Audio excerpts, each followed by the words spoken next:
Hello everyone, मैं महराज खान बहुत बहुत स्वागत करती हूँ आप सभी का आपके अपने यूट्यूब चैनल एल्यूरिंग शिक्षा द्वार में। उम्मीद करती हूँ कि आप सब बहुत अच्छे होंगे।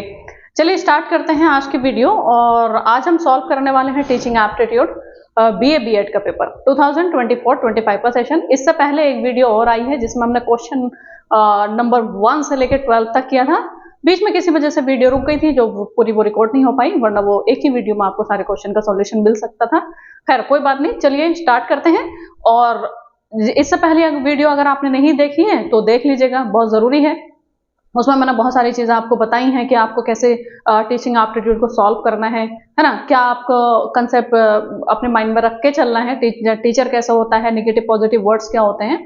तो वही चीजें हैं कि आप फिर से अपने नोटबुक खोल के रखिएगा और उसमें जो नेगेटिव पॉजिटिव वर्ड्स मैं बताऊं उसकी लिस्टिंग कर लीजिएगा। तो चलिए शुरू करते हैं। और आज के आपके लिए भी इम्पोर्टेंट है पीवाईक्यूज टीचिंग एप्टीट्यूड के, चाहे वो जामिया बीएड के हों, एमयू बीएड के हों, या फिर बीए बीएड हो, या फिर बीएससी बीएड हो, आपके लिए जरूरी है और आप लगा लीजिएगा। क्वेश्चन पेपर अगर आपको नहीं मिल रहे हैं तो एल्यूरिंग शिक्षा द्वार का एप्लीकेशन डाउनलोड करके आप फ्री मटेरियल के फोल्डर में जाइएगा, वहां पर पीवाईक्यूज के सारे आपको पेपर मिल जाएंगे। चलिए शुरू करते हैं। और ये चीज भी है कि आपको अगर इसका पीडीएफ चाहिए जो ये पीपीटी की फॉर्म में है तो आप टेलीग्राम पर ज्वाइन कर सकते हैं, डिस्क्रिप्शन बॉक्स में है इसका लिंक टेलीग्राम का, आप ज्वाइन कर दीजिएगा। तो यहाँ तक हमने क्वेश्चन देख लिया था। क्वेश्चन नंबर 12 हम जो है सॉल्व कर रहे थे, बट मुझे लग रहा है कि शायद हम पूरा सॉल्व नहीं कर पाए थे। चलिए देखते हैं question number 12। Which of the following is the feature of effective classroom teaching? इसमें से कौन सा फीचर है जो इफेक्टिव क्लासरूम टीचिंग का है ना? Option number A teacher centric approach, option B monotonous lecture delivery, option C lack of student engagement, option D use of diverse teaching method. तो देखिए आपसे पूछा है फीचर ऑफ इफेक्टिव क्लासरूम, है ना? तो इफेक्टिव क्लासरूम जब होगा जब बच्चे और टीचर दोनों आपस में डिस्कस कर रहे होंगे, बात कर रहे होंगे, क्वेश्चन आंसर का प्रोसेस चल रहा होगा, है ना? और ये टीचर सेंटर में नहीं होगा। टीचर सेंटर में बच्चा रहता है एकदम चुप, है ना? और टीचर सेंटर में रहता है, टीचर पढ़ाता है, लेक्चर मेथड यूज होता है, लेक्चर देता है, वो चला जाता है। डजंट मैटर कि बच्चे की समझ में आया या फिर नहीं आया, है ना? तो ऑप्शन नंबर ए तो हमारा नहीं होगा। ऑप्शन नंबर ए जो है नहीं होगा कि टीचर सेंट्रिक वैसे भी निगेटिव वर्ड होता है, आप ध्यान रखिएगा। टीचर सेंट्रिक क्या होता है? निगेटिव। स्टूडेंट सेंटर जो है हमारा आंसर होगा। ऑप्शन नंबर ए नहीं होगा। ऑप्शन बी की अगर मैं बात करूं तो मोनोटोनस लेक्चर डिलीवरी। एक बात बताइए, अगर मोनोटोनस लेक्चर आपको डिलीवर कराया जाए जो एक ही टोन यूज कर रहा है ना, टीचर है एक ही टोन में पढ़ाया जा रहा है, तो आप परेशान हो जाओगे, है ना? तो ऑप्शन नंबर बी भी हमारा नहीं होगा। ऑप्शन नंबर अगर सी की बात करती हूं तो लैक ऑफ स्टूडेंट एंगेजमेंट। मैंने बोला था इफेक्टिव टीचिंग जो होगा, इफेक्टिव क्लासरूम टीचिंग जो होगा, तो वो स्टूडेंट को इंगेज रखेगा, ज्यादा से ज्यादा एक्टिव रखेगा, ब्रेन स्टॉर्मिंग कराएगा, है ना? क्रिटिकल थिंकिंग पे काम करेगा, ओपन एंडेड क्वेश्चन पूछेगा। तो इसका मतलब यह है कि लैक ऑफ स्टूडेंट एंगेजमेंट भी हमारा क्या है? निगेटिव है। लैक ही अपने आप में निगेटिव है, ध्यान रखिएगा। इसमें मोनोटोनस निगेटिव है और इसमें टीचर सेंट्रिक जो है निगेटिव ही बोलेंगे इसको। अब ऑप्शन नंबर अगर डी की मैं बात करूं तो use of diverse teaching method, बिल्कुल एक से ज्यादा टीचर जो है टीचिंग मेथड का यूज करना हमारा आंसर हो जाएगा। क्यों? क्योंकि ये बात मैं पहले भी बोल चुकी हूं कि सारे बच्चे सेम मेथड से नहीं सीखते हैं। तो और टीचिंग जब हम करते हैं तो एक बच्चा होता भी नहीं है, क्लासरूम में बहुत सारे बच्चे होते हैं, तो उन सारे बच्चों को ध्यान में रखते हुए हमें डिफरेंट टीचिंग मेथड का यूज करते हैं। यही होता है डाइवर्स टीचिंग मेथड। तो क्लियर है, option number D correct. Question number 12। Next question है मास्टर बैच है, बहुत जल्दी आने वाला है। Question number 13। A teacher can establish rapport with student. एक टीचर है जो कि अपने बच्चों से, अपने स्टूडेंट से एस्टैब्लिश कर सकता है रैपोर्ट मतलब एक रिलेशनशिप इसको कह सकते हैं, हेल्दी रिलेशनशिप कह सकते हैं बच्चे में और टीचर में जो होती है, स्टूडेंट और टीचर में जो होती है, और तालमेल भी इसको कह सकते हैं ना, एडजस्टमेंट। तो वो कैसे कर सकता है? Option number A by criticising student mistake publicly, मतलब जब वो क्रिटिसाइज करता है स्टूडेंट की मिस्टेक को सबके सामने। Option B by demonstrating empathy and understanding, या फिर वो दिखाता है एम्पैथी, उससे दिखाता है, अंडरस्टैंडिंग मतलब उससे कहता है कि मैं तुम्हें अंडरस्टैंड कर रहा हूं, है ना? और option C by avoiding interaction with student outside of class, एक क्लास के बाहर जब वो अवॉइड करता है बच्चे से बात करना, बच्चे से मिलना जुलना। Option D, by enforcing strict rules without flexibility. आपने अभी तक अगर मेरी और क्लासेस देखी होंगी तो इतना तो समझ में आ गया होगा कि इस क्वेश्चन में बहुत सारे नेगेटिव वर्ड यूज हुए हैं, और नेगेटिव वर्ड अगर यूज हुए हैं तो हम उन्हें एलिमिनेट कर देंगे और हमारा आंसर आ जाएगा। सबसे पहले तो है स्ट्रिक्ट रूल्स, निगेटिव है ना, तो यह आंसर हमारा नहीं होगा, ध्यान रखिएगा। अवॉइड करना निगेटिव है तो यह भी हमारा आंसर नहीं होगा। क्लियर। अब ऑप्शन नंबर बी बचा है और ऑप्शन नंबर ए बचा है। तो ए पे अगर हम जाते हैं तो by criticising student mistake publicly, आपको अच्छा लगेगा? क्या आपका टीचर है कोई, अगर आपको खड़े करके और बाकी सबकी क्लास में हंसी उड़ा रहे हैं, आपकी क्रिटिसाइज कर रहे हैं आपको, तो अच्छा लगेगा? नहीं अच्छा लगेगा। तो अगर आपको अच्छा नहीं लगेगा तो सोच के देखिए कि आप अगर टीचर हैं तो आपके स्टूडेंट को कैसा लगेगा, है ना। तो ऑप्शन नंबर ए भी हमारा नहीं होगा, क्रिटिसाइज नहीं कर सकते। अब एक ही ऑप्शन बचा है तो हमारा आंसर यही होगा। फिर भी एक्सप्लेन कर लेते हैं इसको। By demonstrating empathy and understanding. देखिए, एम्पैथी होता है एक वर्ड, एक सिंपैथी होता है और एक एंटीपैथी होता है।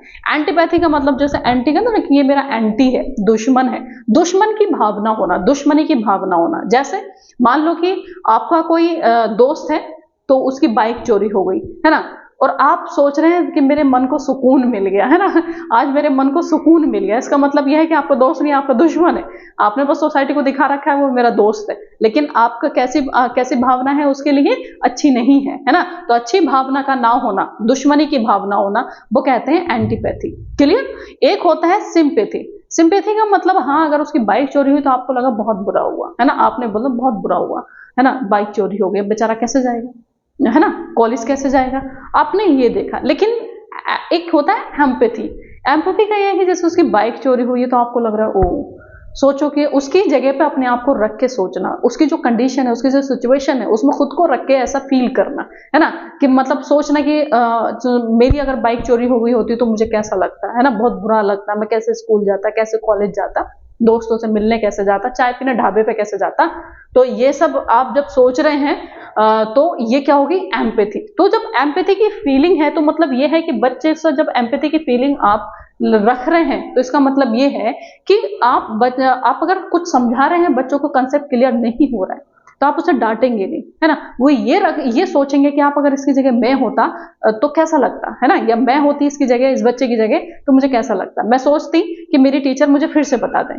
तो वैसा ही है एम्पैथी, मतलब उसकी जगह खुद को रख के सोचना, उसकी सिचुएशन, उसकी कंडीशन जो है उसको फील करना और उसके अकॉर्डिंग बिहेव करना। तो हमारा करेक्ट आंसर हो जाएगा बी। नेक्स्ट क्वेश्चन है question number 14।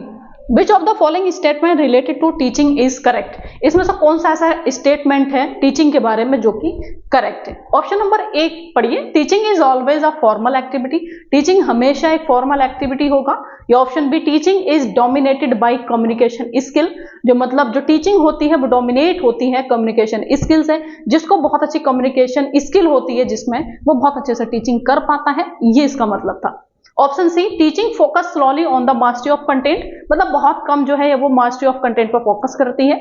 Option D, teaching primarily involve in forcing strict discipline, मतलब टीचिंग का जो प्राइमरी जो पर्पस है वो क्या करना है, स्ट्रिक्ट डिसिप्लिन में बच्चों को रखना है। तो ऑप्शन डी तो आप उड़ा दीजिए, क्यों, क्योंकि इसमें स्ट्रिक्ट डिसिप्लिन का यूज हुआ है जो कि निगेटिव है। क्लियर। ऑप्शन नंबर ए पे हम चलते हैं। तो teaching is always a formal activity, सबसे पहले तो आपको ये देखना होता है कि ये मोस्ट निगेटिव वर्ड है जो कि आंसर हमारा होगा ही नहीं, जिसमें हमने देखा था ऑप्शन नंबर डी में। क्लियर। तो हमारा बहुत जो है ना क्या कहना चाहिए कि हमारी चीजें आसान हो जाती हैं, हम आसानी से उस ऑप्शन तक पहुंच जाते हैं जो कि करेक्ट होता है अगर इस मेथड से आप चलेंगे। टीचिंग एप्टीट्यूड तो आपको भी बहुत अच्छे से आता है, ऐसा कुछ नहीं है कि आपको नहीं आता, है ना, आप कर भी लोगे, कंसेप्ट इतना क्लियर ही हो गया। बट मैं टीचर ये क्वेश्चन इसलिए कराती हूँ क्योंकि रिपीटेशन यही हो, इन्हीं क्वेश्चन का देखने को मिलता है। तो आप कम से कम इसके लिए तैयार हो, और ये जो मैं मेथड यूज करती हूँ टीचिंग एप्टीट्यूड को सॉल्व करने का, वो आप अप्लाई करेंगे तो आपको कोई जो है दिक्कत नहीं होगी एग्जाम हॉल में। चलिए, option number B, teaching is dominated by communication skill, इसको भी होल्ड करेंगे क्योंकि कम्युनिकेशन स्किल बहुत इंपॉर्टेंट होती है। मान लो कि टीचर को कंटेंट तो बहुत अच्छा आता है, बहुत अच्छी इंफॉर्मेशन उसको आती है, बहुत अच्छा कंटेंट उसको है, बहुत अच्छे से बहुत सारे एग्जाम क्वालिफाई है, बट वो डिलीवर ही नहीं कर पा रहे, है ना, कम्युनिकेट ही नहीं कर पा रहे हैं बच्चे से, तो क्या फायदा है ऐसी नॉलेज का। ऑप्शन नंबर सी की अगर मैं बात करूं तो teaching focuses slowly on the mastery of content, नहीं, मास्टरी ऑफ कंटेंट इस पे ये आंसर हमारा नहीं होगा। तो ऑप्शन नंबर ए पर अगर मैं बात करूं तो टीचिंग जो होती है फॉर्मल और नॉन फॉर्मल दोनों होती है। अब कैसे? फॉर्मल का मतलब, फॉर्मल जो टीचिंग होती है वो एक प्रॉपर बिल्डिंग में होती है, बिल्डिंग होती है, क्लासरूम बने होते हैं, प्रॉपर टाइम टेबल फॉलो किया जाता है, रूल्स रेगुलेशन के तहत चीजें होती हैं। बाकी नॉन फॉर्मल होता है कि आपने चलते फिरते कहीं भी किसी से भी कुछ सीख लिया, जैसे कि मान लो आप स्कूल में सीख कर आए कोई टॉपिक, है ना, कोई कंसेप्ट सीख कर आए और आप रास्ते में अपने दोस्त के साथ जा रहे हैं और आपके दोस्त ने ऐसी कोई चीज आपको बता दी जो आपको नहीं पता था, तो वो नॉन फॉर्मल हुआ, आपने वहां से भी सीख लिया और आपके जो टीचर ने बताया वहां से भी सीखा। तो इसका मतलब यह है टीचिंग फॉर्मल और नॉन फॉर्मल दोनों होता है। तो हमारा ऑप्शन नंबर ए भी नहीं होगा, इसका मतलब यह है कि हमारा करेक्ट आंसर चला जाएगा option number B. Next question है question number 15, continuous assessment of student throughout their learning process is called. Throughout मतलब throughout their learning process, पूरे साल या फिर पूरे टीचिंग लर्निंग प्रोसेस के दौरान चलने वाला जो असेसमेंट होता है उसको क्या कहते हैं। इसमें तीन मतलब टेंटेटिव असेसमेंट करके तो कुछ असेसमेंट नहीं होता, इसको तो आप एलिमिनेट कर दो। तीन बचे आपके पास, समेटिव, डायग्नोस्टिक और फॉर्मेटिव। एक एक करके एक्सप्लेन करते हैं इसको। समेटिव की अगर मैं बात करूं, समेटिव की अगर मैं बात करूं तो ये असेसमेंट होता है, देखिए इसमें एक वर्ड है सम, है ना, समेटिव सम से मिलकर बना है। तो आपने जब मैथमेटिक्स पढ़ा होगा तो आपको ऐड करना, है ना, माइनस करना, ये मल्टीप्लाई करना, ये सब सिखाया होगा। तो उसमें ऐड करने को हम सम करना भी कहते हैं, मतलब बहुत सारी चीजों को हम सम कर दिए और एक वैल्यू हमारी निकल के आ गई। इसका मतलब यह है समेटिव असेसमेंट जो होगा वो एक बार होगा, है ना, सबको जोड़ के वो एक बार, मतलब आपने एग्जाम दिया और एग्जाम के उस एग्जाम के बेस पे आपको रिजल्ट मिला और आप प्रमोट कर दिए गए नेक्स्ट क्लास में, तो वो हो गया हमारा सबमिट असेसमेंट। एग्जाम जो फाइनल एग्जाम होता है ईयर के लास्ट में होता है और उसके बेस पे आपको मार्कशीट मिल जाती है और नेक्स्ट क्लास में आपको प्रमोट कर दिया जाता है, तो वो होता है समेटिव असेसमेंट, सबमिट कर दिया आपने, क्लियर। उसके बाद में अगर मैं बात करूं तो डायग्नोस्टिक असेसमेंट। डायग्नोस्टिक, इस वर्ड को समझिए। डायग्नोस्टिक देखिए, जैसा आप कहीं जा रहे होंगे, आपने क्लिनिक पे लिखा देखा होगा, हॉस्पिटल पे लिखा देखा होगा डायग्नोस्टिक सेंटर। उसका क्या मतलब होता है? डायग्नोस्टिक सेंटर का मतलब होता है जैसे मान लो कि कोई पेशेंट डॉक्टर के पास जाता है और वो पेशेंट बोलता है कि मुझे थोड़ा प्रॉब्लम है बॉडी पार्ट में, को वो बताता है कि मेरे यहाँ पर प्रॉब्लम है। तो अगर उसके कोई हड्डी में परेशानी है ना, या फिर उसके पेट में अगर कोई परेशानी है इस तरह का, तो डॉक्टर उसे अगर हड्डी में कोई परेशानी है तो उसको पहले कराएगा, एक्सरे वगैरह कराता है ना, तब वो देखता है कि इसमें क्या परेशानी है और तब उसके बाद में मेडिसिन वगैरह देता है ना। अगर पेट में कोई दिक्कत होती है तो उसका वो हो सकता है एक्सरे कराए या फिर अल्ट्रासाउंड कराए, है ना। तो ये, और या फिर अगर ब्लड में कोई परेशानी है तो ब्लड टेस्ट होता है। तो इस तरह के जो चेकअप होते हैं, टेस्ट होते हैं, वो डायग्नोस करता है, परेशानी को फाइंड आउट करता है ना। ब्लड टेस्ट करा, मलेरिया है तो ब्लड, मतलब अगर फीवर है तो ब्लड टेस्ट कराओ, फीवर है मतलब सॉरी डेंगू है, मलेरिया है या फिर कौन सा है ना, ये सब चीजें बाद में निकल कर आती हैं। इसका मतलब ये है डायग्नोस करता है, मतलब फाइंड आउट करता है, रीजन फाइंड आउट करता है, परेशानी फाइंड आउट करता है, प्रॉब्लम फाइंड आउट करता है। तो डायग्नोस्टिक असेसमेंट भी हो गया कि जब टीचर बच्चे की जो परेशानी है ना, अगर वो कुछ कंसेप्ट सीखने में उसे कंसेप्ट सीखना नहीं आ रहा है, उससे नहीं सीख पा रहा है, काफी आप टीचर ने कोशिश कर ली, तो वो देखेगा कि बच्चे में कोई डिसऑर्डर तो नहीं है ना। तो इस तरह की जो फाइंड आउट होती है, जो असेसमेंट होता है, उसको बोलते हैं डायग्नोस्टिक असेसमेंट, है ना, रीजन फाइंड आउट करना। फॉर्मेटिव असेसमेंट की अगर मैं बात करूं, फॉर्मेटिव होता है जो जैसे आपने जैसे आप देते हैं, कोचिंग करते हैं तो वीकली टेस्ट होता है, या फिर स्कूल के कॉलेज की अगर मैं बात करूं, स्कूल की बात करूं तो उसमें मंथली टेस्ट भी होता है ना। और उसके बाद में सेशनल एग्जाम होते हैं, है ना। उसके बाद में जो है एक और होता है, क्या बोलते हैं उसको, सेमेस्टर एग्जाम होते हैं। तो ये जो पूरे साल टेस्ट वगैरह चलते रहते हैं, सेमेस्टर एग्जाम होता है या फिर वीकली टेस्ट होता है या फिर मंथली टेस्ट होता है, उसको हम बोलते हैं फॉर्मेटिव। थ्रू आउट, है ना, पूरा साल जो चलता है असेसमेंट, उसको हम फॉर्मेटिव करते हैं, फॉर्मेटिव कहते हैं। या फिर लर्निंग प्रोसेस के दौरान, या फिर हम क्लास में जब हम पढ़ा रहे हैं तो कोई बच्चा हमसे अगर क्वेश्चन पूछता है तो वो फॉर्मेटिव में आ जाएगा, क्योंकि लर्निंग प्रोसेस चल रही है, बच्चा सीख रहा है, क्लियर। तो यहाँ पर हमारा आंसर हमसे पूछा था through out their learning process, तो वो हो गया फॉर्मेटिव असेसमेंट। यहाँ पर क्वेश्चन आपके समेटिव असेसमेंट से भी बन सकता है कि वन टाइम जो एग्जाम होता है, वन टाइम जो असेसमेंट होता है, तो वो समेटिव में आ जाएगा। क्लियर? साल में एक बार होने वाला जो असेसमेंट होता है समेटिव होता है, और प्रॉब्लम को फाइंड आउट करने वाला जो असेसमेंट होता है वो होता है डायग्नोस्टिक। नेक्स्ट क्वेश्चन है question number 16, the most contributing element for better learning to occur in the class. मतलब मोस्ट कंट्रीब्यूटिंग एलिमेंट आपको बताना है बेटर लर्निंग जो कि क्लास में होती है। Option number authoritative style of teacher, जब टीचर ऑथोरिटेरियन होगा, ऑथोरिटेटिव स्टाइल वो जो है अपनाएगा, तब जाके वो बेटर लर्निंग होगी। या option B maintaining strict discipline, जब टीचर बहुत अच्छे से डिसिप्लिन मेंटेन करता है। या option C ignoring student emotion, जब टीचर स्टूडेंट के इमोशन इग्नोर करता है। या option D encouraging students voice and choice, या फिर जो बच्चे की नीड है, रिक्वायरमेंट है, वॉइस एंड चॉइस, मतलब जो उसकी मतलब जो बच्चा जो चाहता है उसको वो प्रमोट करता है, एनकरेज करता है। तो देखिए इसमें पूछा है बेटर लर्निंग, है ना, तो बेटर लर्निंग ऑथोरिटेरियन, पहले ऑथोरिटेटिव वर्ड को आप समझिए, वैसे निगेटिव है, निगेटिव वर्ड में आप डाल सकते हैं इसको। ऑथोरिटेटिव होता है जब टीचर अपने आप को सेंटर में रखता है। क्लियर? ये टीचर सेंटर भी होता है जब टीचर अपने आप को ही सब कुछ मानता है। जब 100% जो पावर होती है, डिसीजन पावर की बात करूं, तो वो किसके पास होती है? टीचर के पास होती है। इसमें बच्चा सिर्फ और सिर्फ फ्लाइट मोड पर रहता है, बच्चा कुछ बोल नहीं सकता, कुछ नहीं कर सकता, बस टीचर जो आएगा पढ़ाएगा, चला जाएगा, बच्चा उसी को पढ़ेगा। क्लियर? तो वो होता है ऑथोरिटेटिव, जो कि ऑथोरिटेटिव नहीं होना चाहिए, है ना। इसमें बच्चे का नीड रिक्वायरमेंट को फोकस नहीं किया जाता। ऑप्शन बी की अगर मैं बात करूं तो मेंटेनिंग स्ट्रिक्ट डिसिप्लिन, ये भी नहीं होगा, स्ट्रिक्ट डिसिप्लिन निगेटिव है, आप इसको एलिमिनेट कर सकते हो। इग्नोर हम कर नहीं सकते, तो हम ये भी निगेटिव हो गया। तो इनकरेज करेंगे हम बच्चे की जो चॉइस है, बच्चे की जो नीड है, बच्चा जिस मेथड से सीखना चाह रहा है, तो हम उसको प्रमोट करेंगे, इनकरेज करेंगे, तो वही होगा बेटर लर्निंग, है ना। बच्चा अच्छा रिजल्ट यहाँ पर हमें देगा। तो नेक्स्ट क्वेश्चन की तरफ पढ़ते हैं, question number 17। During a history class के दौरान a student raises a controversial question that challenges commonly held belief, how should the teacher handle this situation. मतलब एक हिस्ट्री की क्लास है, उसमें बच्चा एक ऐसा क्वेश्चन ले लेता है जो कि commonly held belief, how should the teacher handle this situation, मतलब जो एक कंट्रोवर्शियल क्वेश्चन ले लेता है। तो आपको क्या करना है, अगर आपका कोई बच्चा ऐसा हिस्ट्री का क्वेश्चन उठाता है जो कंट्रोवर्शियल है ना, वाद विवाद का विषय है, तो आप क्या सोचेंगे उस पर। एक चीज मैं आपको बता दूं, हमारे चैनल पे जल्दी ही आपको देखने को मिलेगा इंडो इस्लामिक की वीडियोस, ठीक है।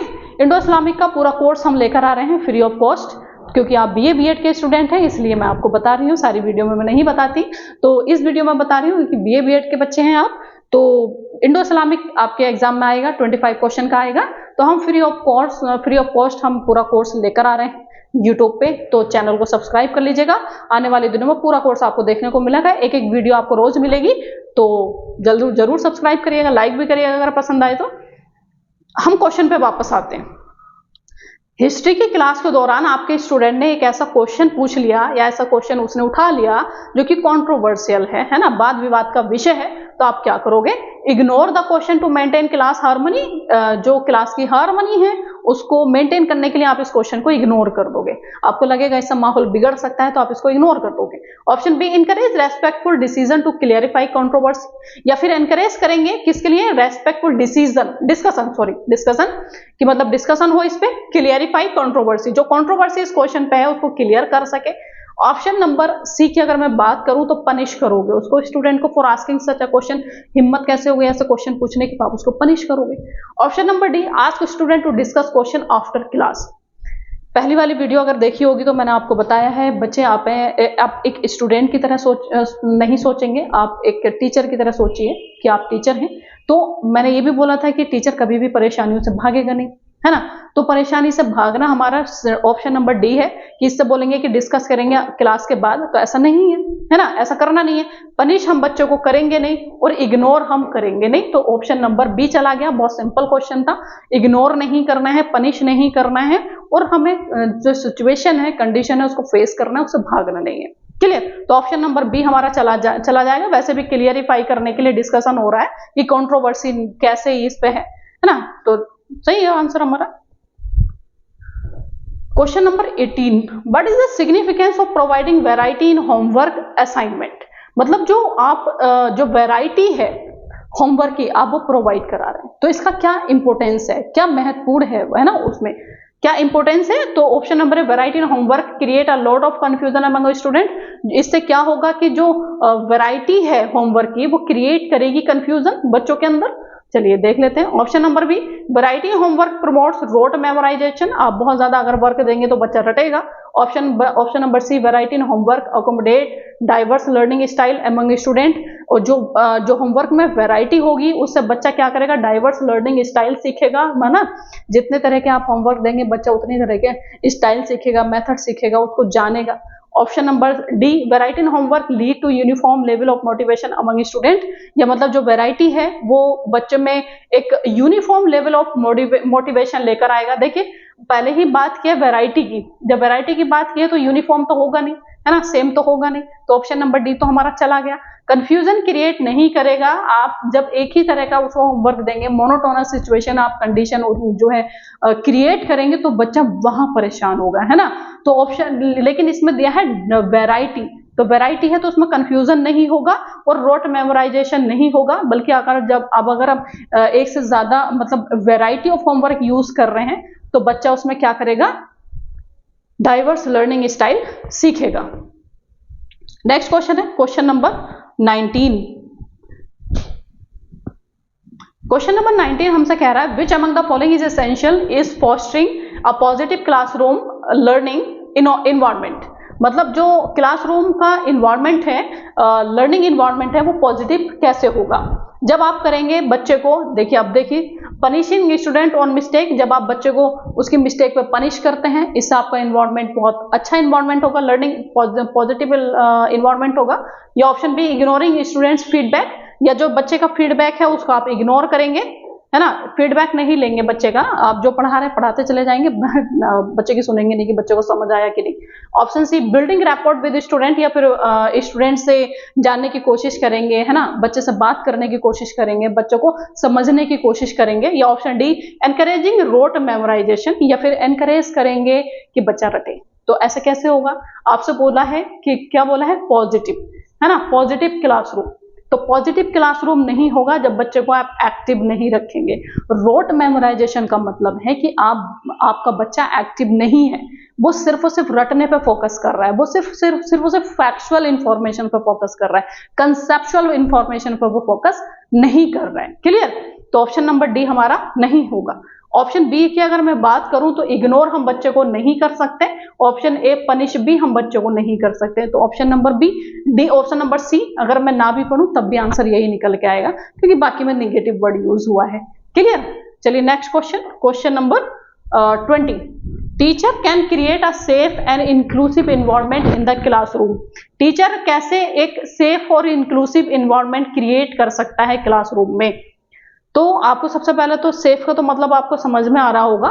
इंक्लूसिव क्या होता है, इंक्लूसिव का मतलब ये होता है, इंक्लूसिव क्लासरूम की अगर मैं बात करूं तो एक ऐसा क्लासरूम होता है जहां पर नॉर्मल बच्चे के साथ में जो स्पेशल नीड वाले बच्चे हैं वो भी पढ़ते हैं, है ना। जैसे कोई दिव्यांग बच्चा है, वो अगर एक नॉर्मल बच्चे की क्लास में पढ़ रहा है तो वो इंक्लूसिव एजुकेशन हो गया, समावेशी शिक्षा, है ना, समावेशी कक्षा इसको कह सकते हैं।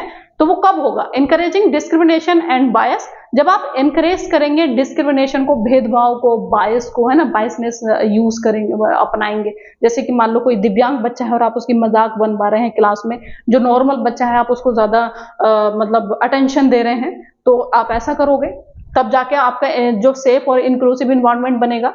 या option B, ignoring student background and experience, या जो बच्चे का बैकग्राउंड है, उसका जो एक्सपीरियंस है आप उसको इग्नोर करोगे। Option number C, excluding certain student group, या उनमें से कुछ जो सर्टेन ग्रुप के बच्चे हैं उन्हें आप बाहर निकाल दोगे, मतलब कह सकते हैं कि स्पेशल नीड वाले जो बच्चे हैं, दिव्यांग जो हैं, उनको आप निकाल दोगे तो आपको लगेगा अब मेरा इन्वायरमेंट सेफ है। या कोई भी ऐसे ग्रुप को आप निकाल सकते हो। ये option number D, promoting diversity and respect, या फिर आप डाइवर्सिटी को रेस्पेक्ट दोगे, रेस्पेक्ट करोगे कि अगर बच्चा किसी भी कम्युनिटी का है, किसी भी कैटेगरी का है, किसी भी कास्ट का है, या फिर नॉर्मल है, या फिर कह सकते हैं कि स्पेशल नीड वाला है, तो आप सबको एक समान समझोगे, सबको एक सा समझोगे, सबको बराबर अटेंशन दोगे। पढ़ाते टाइम आप सोचोगे कि मेरे सारे बच्चे इससे मेरे लिए बराबर हैं, तो आप इस तरह का करोगे तो जाहिर सी बात ऑप्शन नंबर डी चला जाएगा, है ना। मैंने आपको बताया है कि हमारा ऑप्शन नंबर डी करेक्ट होगा। क्यों? क्योंकि हम किसी को एक्सक्लूड नहीं कर सकते, पहली बात तो इग्नोर नहीं कर सकते और एनकरेज नहीं कर सकते हम डिस्क्रिमिनेशन एंड बायस को, दोनों नेगेटिव वर्ड हैं। तो हमारा जो राइट आंसर है वो हो जाएगा option number D. Next question है question number 21। It is generally agreed that a teacher should, ये जनरली मतलब देखा जाता है कि टीचर को कैसा होना चाहिए। Be very friendly towards the student, student के प्रति बहुत ज्यादा फ्रेंडली हो। Option number B an expert in their field, अपने फील्ड में एक्सपर्ट हो। Have a good sense of humour, मतलब उसका एक गुड सेंस ऑफ ह्यूमर हो। Option D upload professional dignity all the time. अब आपको लग रहा होगा कि हाँ, बहुत फ्रेंडली तो होना चाहिए बच्चों के लिए, और एक्सपर्ट भी होना चाहिए अपने फील्ड का, have a good sense of humour भी होना चाहिए, है ना, upload professional dignity all the time. अब इसको क्वेश्चन को थोड़ा ध्यान से सुनिए आप लोग, आपको लग रहा होगा सारे ऑप्शन जो है हमारे करेक्ट है। हाँ, सारे ऑप्शन वैसे ठीक है, कोई निगेटिव नहीं है। आपको बोला है कि देखा जाता है जनरली तौर पे कि टीचर को कैसा होना चाहिए। टीचिंग प्रोफेशन की अगर मैं बात करूं तो एक नोबल प्रोफेशन है ना, जहां टीचर अपना भला कम सोचता है, बच्चे का ज्यादा। अगर कोई ऐसी बात है जहां बच्चे का फायदा हो रहा है, बट टीचर की अगर तबीयत खराब है, लेकिन बच्चे का एग्जाम है, तो टीचर वहां पढ़ाने के लिए आता है, भले ही वो अपनी हेल्थ को ना देखता है ना। उसको अगर फीवर भी हो रखा, उसकी तबीयत भी खराब हो रखी, लेकिन लग रहा है कि मेरे लिए जाना जरूरी है, मेरे लिए पढ़ाना जरूरी है, क्योंकि बच्चों का एग्जाम है, बच्चों का फ्यूचर की बात है, बच्चे फेल हो जाएंगे, तो टीचर वहां पे जाता है। और एक ऐसा टीचर है जो परवाह ही नहीं करता है ना, उसका मन कर रहा है तो पढ़ा रहा है, मन कर रहा है तो नहीं पढ़ा रहा है, भले ही वो ठीक है, तो ऐसा टीचर नहीं होना चाहिए। अगर आप टीचिंग प्रोफेशन में आ रहे हैं, तो टीचिंग प्रोफेशन एक नोबल प्रोफेशन है, जिसमें जो है अपनी जो फीलिंग है उन्हें भी कई बार दबाना पड़ता है, खत्म करना पड़ता है ना। बच्चे का फ्यूचर का देखना होता है, बच्चे के बारे में सोचना होता है, एक अच्छा टीचर वही होता है। तो ऑप्शन नंबर डी हमसे कह रहा है कि प्रोफेशनल डिग्निटी, एक जो प्रोफेशन है टीचिंग का, उसको उसकी गरिमा जो है उसको वो बनाए रखे, टीचर ऐसा होना चाहिए। बच्चे का अगर जहां बच्चे की जरूरत है, जहां बच्चे की नीड है, जो बच्चे की रिक्वायरमेंट है, उस टाइम पे टीचर उसके साथ खड़ा हो, है ना। ये नहीं है कि टीचर को कहीं और अच्छा ऑफर मिल गया और वो जो है जहां पढ़ा रहा था वहां से वो छोड़ के चला गया, ऐसा नहीं होना चाहिए। पहले वो उसको कोर्स कंप्लीट कराए, है ना, फिर वो दूसरी जगह पे जाए। लेकिन खैर कुछ टीचर ऐसे नहीं होते हैं, तो ये हमारा ऑप्शन नंबर डी हमारा करेक्ट हो जाएगा। सेंस ऑफ ह्यूमर हो और एक्सपर्ट इन फील्ड हो, ये भी ठीक है। बट अगर मैं बात करूं तो मोस्ट पॉजिटिव लाइन थी कि जो एक प्रोफेशन की जो गरिमा है टीचिंग की, उसको वो बनाए रखे। क्लियर? चलें, नेक्स्ट क्वेश्चन है question number 22। Which of the following is not a visual teaching add. Visual teaching add के बारे में पूछा है, इसमें से क्या नहीं होगा, है ना। नोट पूछा है, क्या नहीं होगा, फ्लैश कार्ड, प्रोजेक्टर, ग्रामोफोन या फिर चार्ट। अब देखिए क्या होता है विजुअल एड, जिसको हम देख के पढ़ते हैं, है ना। एक जो है ऑडियो हो सकते हैं, ऑडियो जिसको हम सुनते हैं, वीडियो होता है, ये विजुअल होता है जिसको हम देख के पढ़ते हैं, जैसे चार्ट पेपर हो गया, जैसे ग्लोब हो गया, है ना। ऐसे ही एक फ्लैश कार्ड होता है, फ्लैश कार्ड भी छोटे छोटे कार्ड होते हैं जिसमें कोई पिक्चर वगैरह बनी होती है जिससे बच्चे सीखते हैं। तो फ्लैश कार्ड भी हम देखकर ही सीखते हैं, फ्लैश कार्ड को हम देखकर पढ़ते हैं। प्रोजेक्टर में भी अगर कोई कंटेंट है तो उसे हम देखकर पढ़ते हैं। ग्रामोफोन को हम सुनते हैं, ठीक है, और चार्ट को भी हम देखते हैं। तो इसमें नोट पूछा था, इसलिए हमारा आंसर हो जाएगा ग्रामोफोन। ये अगर मैं फ्लैश कार्ड की बात करूं या फिर प्रोजेक्टर की बात करूं या फिर चार्ट की बात करूं तो ये विजुअल एड में चले जाएंगे। क्लियर? ग्रामोफोन हम सुनते हैं तो ये ऑडियो एड में चला जाएगा।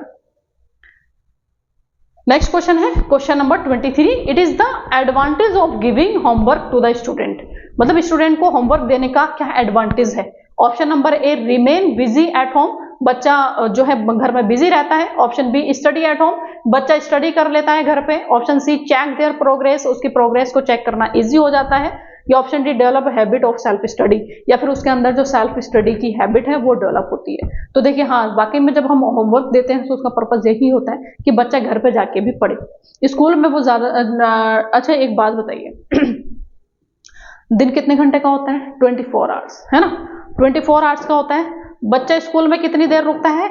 4 से 6 घंटे, 4 से 6 घंटे। बाकी वो कहाँ अपना बाकी टाइम, मतलब अगर मैं बात करूं तो 18 to 20 घंटे वो कहाँ बिताता है? अपने घर में, है ना, अपने घर में। तो उसे होमवर्क भी करना चाहिए और उसे स्कूल से ज्यादा घर पे पढ़ने की जरूरत होती है। यहाँ पर अगर मैं बात करूँ तो कोचिंग अगर आप ज्वाइन करोगे तो 3 घंटे पढ़ लोगे, 4 घंटे पढ़ लोगे, लेकिन बाकी टाइम आपको खुद से पढ़ना होगा घर पे। क्लियर? तो ये है कि यहाँ पर जब बच्चे को होमवर्क देते हैं तो वो ये सोच के देते हैं कि बच्चा अपने घर पे पढ़ेगा और इससे क्या होगी? सेल्फ स्टडी की हैबिट डेवलप होगी, जो कि बेस्ट है। सेल्फ स्टडी से अच्छा कुछ नहीं होता, है ना। और स्टडी एट होम ठीक था, लेकिन अगर मैं बात करूं तो उसमें सेल्फ स्टडी की जो है हैबिट डेवलप होती है। क्लियर? नेक्स्ट क्वेश्चन है क्वेश्चन नंबर 24।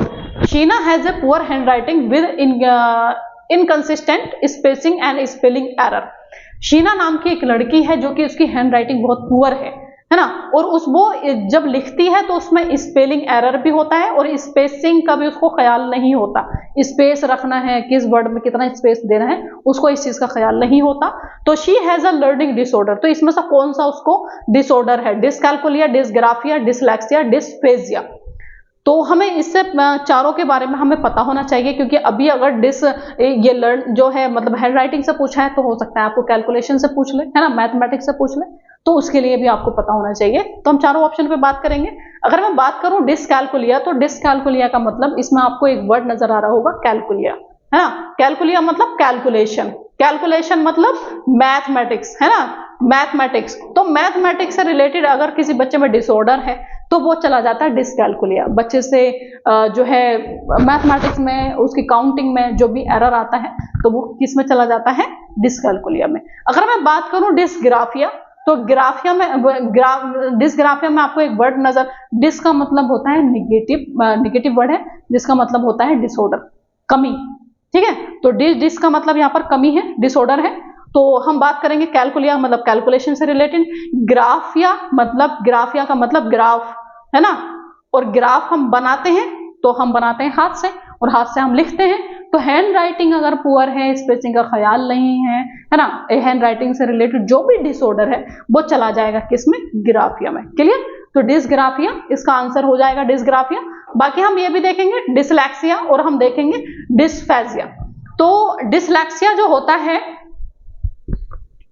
हाँ डिसलेक्सिया जो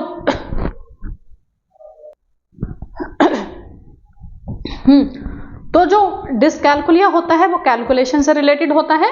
और अगर मैं बात करूं डिसग्राफिया का, तो वो ग्राफ मतलब हैंड राइटिंग से रिलेटेड डिसऑर्डर होता है। और डिसलेक्सिया होता है जब आप मतलब आप नहीं, सॉरी, अल्लाह ना करे किसी में डिसऑर्डर हो। डिसलेक्सिया की हम बात करें तो डिसलेक्सिया होता है एक ऐसा डिसऑर्डर जो रीडिंग से रिलेटेड होता है, रीडिंग से। ठीक है, रीड नहीं कर पाता बच्चा, रीडिंग से रिलेटेड। जैसे मान ले कि वो एम को क्या पढ़ लेता है? डब्लू, उसे फर्क नजर नहीं आता कि ये डब्लू है और ये एम है, तो मतलब वो रीडिंग से रिलेटेड जो उसमें डिसऑर्डर है वो डिसलेक्सिया। एक आता है डिसफेजिया मतलब ये जो होता है वो होता है कह सकते हैं कि स्पीकिंग से रिलेटेड। ठीक है, स्पीकिंग से रिलेटेड। तो डिसऑर्डर जो होता है वो होता है डिसफेजिया। क्लियर है? चलिए नेक्स्ट क्वेश्चन बहुत इंपॉर्टेंट है, आप जो है इसमें याद रख लेना।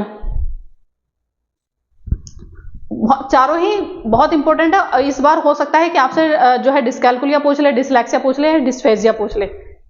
नेक्स्ट क्वेश्चन है question number 25। Why is professional development necessary for teacher? इसमें से कौन सा प्रोफेशनल मतलब इसमें से कौन सा जो है इंपॉर्टेंट है टीचर के लिए?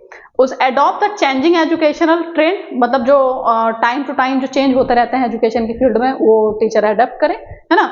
या option B to maintain outdated teaching method, या उसी मेथड को यूज करे जो सदियों से चला आ रहा है, जो वर्षों से चला आ रहा है ना। ऑप्शन सी की अगर मैं बात करूं तो to avoid interaction with colleague, अपने जो कलीग्स हैं वो इंटरेक्शन ना करे, अवॉइड करे। या option D to discourage innovation in teaching, मतलब जो इनोवेशन होता है, जो टीचिंग के फील्ड में नए नए जो आविष्कार होते हैं तो उसको क्या करे? डिस्करेज करे। तो अगर मैं बात करूं कि नेसेसरी क्या है है ना। तो नेसेसरी है कि मेंटेन आउटडेटेड टीचिंग मेथड, ऐसा नहीं होगा, है ना। अगर ऐसा होगा तो वही है जो पुरानी जो गुरुकुल पद्धति है वो चली आ रही होती है ना। अगर नए नए मेथड जो है वो यूज ना करते। 1986 की नेशनल एजुकेशन पॉलिसी, उसमें कुछ अलग था। अब जो 2020 की जो नेशनल एजुकेशन पॉलिसी आई उसने रिप्लेस किया 1986 वाली नेशनल एजुकेशन पॉलिसी को, है ना। क्योंकि 1986 वाली पॉलिसी जो बनी थी वो उस टाइम के अकॉर्डिंग बनी थी और आज बहुत सारी चीजें चेंज हो गई हैं, तो अब इसी के अकॉर्डिंग बनाई है ना 2020 वाली नेशनल एजुकेशन पॉलिसी। तो अगर इसके अकॉर्डिंग चलते तो फिर वो आती ही नहीं नेशनल एजुकेशन पॉलिसी, वो तो वही चलती रहती जो फिर चल रही थी 86 वाली। तो ये आंसर हमारा नहीं होगा। ऑप्शन अगर मैं सी की बात करूं तो अवॉइड करना है कलीग के साथ में बातचीत, ऐसा नहीं होगा। मतलब वो ज्यादा बतियाते हैं, ये तो अवॉइड करने वाली बात आ गई, तो ये निगेटिव है, नहीं होगा। ऑप्शन अगर मैं डी की बात करूं तो डिस्करेज आ रहा है, देखिए निगेटिव है, तो ये हमारा नहीं होगा कि इनोवेशन जो है, नए नए इनोवेशन जो है, जो भी मान लो कि डिजिटल बोर्ड से पढ़ाना है ना, इस फॉर्म में पढ़ाना, ये भी इनोवेशन है।